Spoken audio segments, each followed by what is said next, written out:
Tuition $5,100, rent $450, food $150 plus, and textbooks hundreds of dollars. These are just some of the expenses that a typical college student will have in a given year. As a student of NDSU living off campus, I believe that parking policies need to be reevaluated. There are many reasons why I believe this, but there's two main reasons which I want to speak to you about today.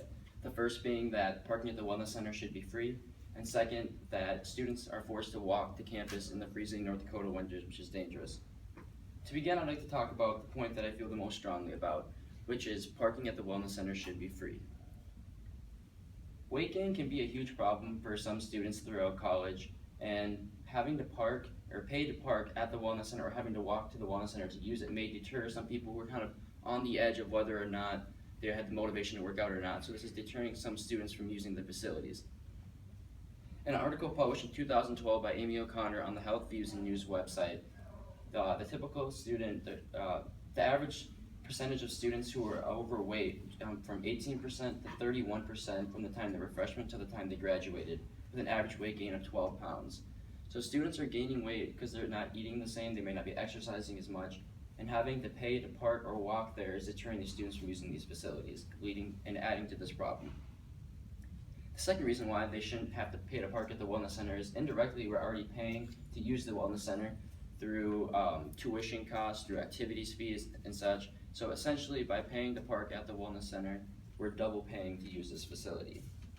Now, not everyone may use the Wellness Center or have a desire to use the Wellness Center, which leads me to my second point, which is that students are forced to walk to campus in the freezing North Dakota winters, which is dangerous. Now, by a show of hands, how many of you have experienced the North Dakota winter? And if you haven't yet, you will very soon. But we can all agree that they are brutal and extreme temperatures can be dangerous. According to the Weather Warehouse, the Fargo, North Dakota low temperature of 2016 was negative 23 degrees Fahrenheit, which is not including wind chill. According to the Ohio Committee for Severe Weather Awareness, a temperature of 0 degrees Fahrenheit with a 15-mile-per-hour wind would result in a negative 19-degree wind chill, which under those conditions, all it takes is 30 minutes for exposed skin to develop frostbite. Now, on this website, there was a chart for calculating wind chill, so I took that negative 23 that I got for the low temperature for Fargo, and I plugged that in with a 15-mile-per-hour wind, which would result in a negative 50-degree wind chill. Under those conditions, all it takes is 10 minutes for exposed skin to develop frostbite. Now, most students living off campus have more than a 10-minute commute to class, and so they're exposed to the dangers of possible frostbite, which is not safe. Now, while there are many upsides to the current parking policies that NDSU has, there are also clear downsides, which I've spoken to you about today.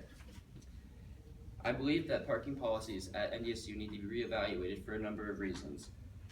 These reasons include parking at the Wellness Center should be free, and that walking to class in the cold winter weather is very dangerous. As Henry David Thoreau once said, "Wealth is the ability to fully experience life. Let's not waste it on parking."